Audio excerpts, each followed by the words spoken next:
कल क्या हुआ, समाचार प्राप्त हुआ कि ज्योतिष पीठाधीश्वर जा रहे थे स्नान करने के लिए। बीच में प्रशासन से कुछ उलझन हुई। प्रशासन के लोग अपने आप को परम पुरुषार्थी मानते हुए ब्राह्मणों की शिखा को पकड़ पकड़ कर खींचते हुए उनको पीटने लगे। वृद्धों के ऊपर प्रहार हुआ, उनकी शिखा को पकड़कर नहीं, समस्त धर्म की, हम सबों की शिखा को पकड़कर खींचा गया है। अगर प्रयागराज के आरक्षियों में वह पौरुष विद्यमान है तो हंस तीर्थ में जाकर उसको मुक्त क्यों नहीं कर रहे हैं। आज मैं हंस तीर्थ गया था संध्या वट इत्यादि का दर्शन करने के लिए, तो वहां पर क्या देखा, अवैध कब्जा इतना अधिक है। मुख्य गेट पर सत्यम योगी ने क्रिया योग संस्थान का नाम पर लिखवा दिया है कि जो गीता का ज्ञान महाभारत में भगवान श्री कृष्ण ने अर्जुन को दिया, वही कालक्रम से ईसा मसीह को प्राप्त हुआ, वही सेंट पॉल को प्राप्त हुआ, वही बाकी ईसाई अनुयायियों को प्राप्त हुआ।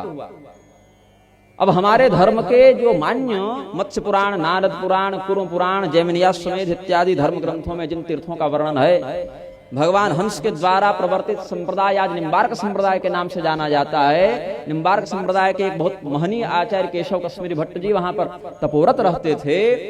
आज स्वयं को निम्बार्क संप्रदाय का कहने वाला मुरारी काशी विश्वनाथ जी के मंदिर में अवैध प्रवेश करके वहां की मर्यादा को भंग कर देता है। लेकिन जो तीर्थ वास्तव में हंस भगवान की परंपरा से जुड़े हुए हैं, वहां पर संरक्षण करने के लिए कोई नहीं।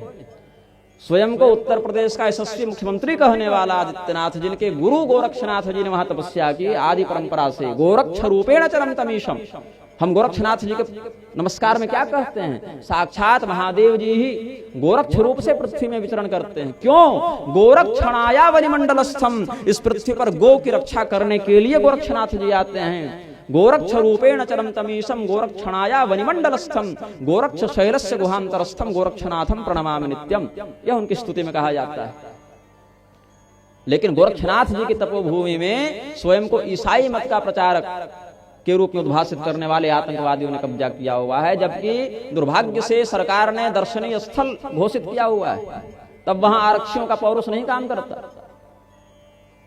और शास्त्र में सबके साथ न्याय होता है। इसी प्रयागराज की भूमि पर पिछले वर्ष कानपुर का जो है ना भदौरिया, संतोष भदौरिया, जो करौली सरकार के नाम से चल रहा है, नीम करौली बाबा नहीं, वो तो भिन्न है। ये जो संतोष भदौरिया कानपुर वाला है, भगवती राधिका का अपमान किया था कि नहीं परम धर्म संसद के मंच से। जगदम्बिका भगवती राधा का तिरस्कार करता रहा विमुक्तेश्वरानंद सरस्वती के सामने, और विरोध करने के स्थान पर स्वयं को परम धर्माधीश बताने के वाले ये लोग प्रशंसा करते रहे, जगदम्बिका का अपमान सहन करते रहे, और आज अपने अपमान के कारण बैठे हुए धरने। जगदम्बिका का अपमान नहीं है। जब सत्यकाम जाबाल की माता को व्यभिचारिणी बताया जा रहा था और नाजायज संतान बताया जा रहा था, ऋषि महर्षियों की माता को गाली दी जा रही थी, तब धरना नहीं होते बना। जब कवश, ऐलूस और ऐतरेय महिदास जैसे महर्षियों को अब ब्राह्मण कहा जा रहा था, ब्राह्मणेतर कहकर आक्षेप्त किया जा रहा था, तब नहीं हुआ यह धरना प्रदर्शन। स्वयं को धर्माधीश न बताओ, परम धर्माधीश तो भगवान ही है केवल। आराध्य न बताओ, परमाराध्य तो भगवान है केवल। भगवान की आराधना सभी करते हैं, आप भी करते हैं, आपके गुरु भी करते हैं, उनके गुरु भी करते हैं, आपके आदि गुरु भी करते हैं, जगत गुरु भी करते हैं।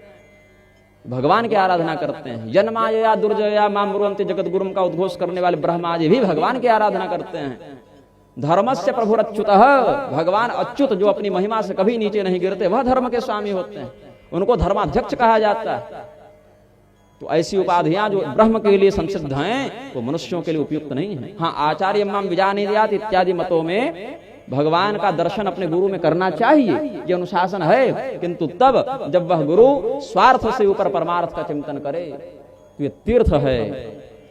पूरे संसार का किया गया पाप आकर तीर्थ में नष्ट होता है, तीर्थ का किया गया पाप कहां जाकर नष्ट करोगे। निरपराध निरीह संतों की शिखा को पकड़कर घसीट कर उनको थाने में पीटने वाले लोगों की जिह्वा में, हाथ में कुष्ठ नहीं होगा तो क्या वो अपने हाथ से अपने पूर्वजों के लिए उद्धार कारक पिंड का निवेदन करेंगे। समस्त संसार अपने पूर्वजों का उद्धार करने के लिए तीर्थ में आकर तपस्या करता है, कल्पवास करता है, भगवान नाम संकीर्तन करता है। शास्त्र कहते हैं किसी ने अगर गाय भी मारी हो, किसी ने अगर भ्रूण हत्या की हो, और अगर वह व्यक्ति गंगा स्नान के लिए जा रहा हो तो उसको रोकने वाले को गो हत्या का, ब्रह्म हत्या का पाप लगता है। हाँ, हो सकता है ऐसा कि कुछ नियमावलियां हो जिसमें प्रोटोकॉल बनता हो, जिसमें पहले लिख कर दिया जाता हो, ये सब तो औपचारिकताएं हैं अलग। किंतु क्या अब इस धरती पर यही देखना बच गया था कि शिखा पकड़कर खींच खींच कर लात जूते से मारा जाएगा ब्राह्मणों को, संतों को, धर्माधिकारियों को? भगवान विष्णु के कटे मस्तक के विरुद्ध जब जाकर सुप्रीम कोर्ट में पिटीशन दाखिल की गई, तब सम्मेलन नहीं हो पाए, तब धरने नहीं हो पाए, तब वाणी में जिनके मुख में भगवान का मंत्र डाला जाता है, जो गंगाजल तुलसी दल का संकल्प लेकर भगवान के लिए समस्त कर्मों का निवेदन करते हैं, वो अपने सिंहासनों से नहीं हिल पाए। पुलिस प्रशासन की सुरक्षा लेने वाले धर्माधिकारी आज बहिष्कार क्यों नहीं कर रहे हैं? क्या जिस हाथ ने आज किसी और की शिखा पकड़ी, कल हमारी शिखा नहीं पकड़ सकता? जिस संध्या वट का दर्शन करके व्रात्य दोष से व्यक्ति मुक्त होता था, लुप्त संध्या का प्रायश्चित करता था, आज वहां क्रिसमस मनाया जा रहा है, लेकिन वहां हंस भगवान के नियमित शास्त्रीय पूजा नहीं कर पा रहे हैं श्रद्धालु। ये भारत का विकास है कि विनाश है? तो इसीलिए धर्म शास्त्रों की आज्ञा यह है कि तीर्थ में विशेष करके धर्म को बचा कर रखे, क्योंकि घर में कोई पाप करोगे तो उसका निवारण तीर्थ में होगा, तीर्थ में आकर पाप करोगे तो वह वज्रलेप हो जाएगा। कोर्ट ने भी लिख कर दे दिया कि हंस तीर्थ मुक्त हो, प्रशासन वाले भी लिख कर दे दिया हंस तीर्थ मुक्त हो। प्रशासन की सुरक्षा में जाकर व्यक्ति हंस तीर्थ का दर्शन नहीं कर पा रहा है, गंगा स्नान नहीं कर पा रहा है, सही उम्र में कन्यादान नहीं कर पा रहा है, विधि पूर्वक अपने यज्ञों को संपादित नहीं कर पा रहा है। और सरकार की चापलूसी करने वाले, लोकतंत्र की रोटी की आगे पूंछ डुलाने वाले जो धर्मगुरु हैं, अधर्मगुरु जो हैं, वो अपना परलोक तो बिगाड़ ही रहे हैं, इन तीर्थों की शास्त्रीयता को भी नष्ट कर रहे हैं। ये बात आज नहीं, नारद जी ने बहुत पहले कह दी थी। अत्युग्र भूरि कर्माणो नास्तिका रौरवा जनाः तेपि तिष्ठन्ति तीर्थेषु तीर्थसारस्ततो गतः। जिस तीर्थ का वर्णन करते हुए कहते हैं, भरद्वाज मुनि बसहि प्रयागा तिन्हि राम पद अति अनुरागा। अत्यंत अनुराग पूर्वक भगवान का भजन करने वाले संत यहाँ रहते थे। ब्रह्म निरूपण धर्म विधि वर्ण ही तत्व विभाग, कहीं भगति भगवंत के संयुक्त ज्ञान विराग, ज्ञान और वैराग्य से संयुक्त भक्ति का उपदेश इस धरती पर करते थे संत। वहां विलासिता का नग्न नृत्य प्रस्तुत करने वाले लोग स्वयं को महामंडलेश्वर, जगत गुरु और पीठाधीश्वर बताते फिर रहे हैं। वह तीर्थ का तीर्थत्व कहां जाएगा? जिस पवित्र भूमि पर आकर ब्रह्मा जी यज्ञ करते हैं, अपने ब्रह्मलोक में नहीं कर सकते थे? जिस तीर्थ को परम पवित्र मानकर, तीर्थराज मानकर ब्रह्मा जी स्वयं आकर यज्ञ करते हैं, उसी स्थान पर उसी ब्रह्म ग्रंथि का धारण करने वाली, तेज धारण करने वाली शिखा को खींच खींच कर लात जूते से मारा जा रहा है, और किसी के मुख में कोई शोक नहीं।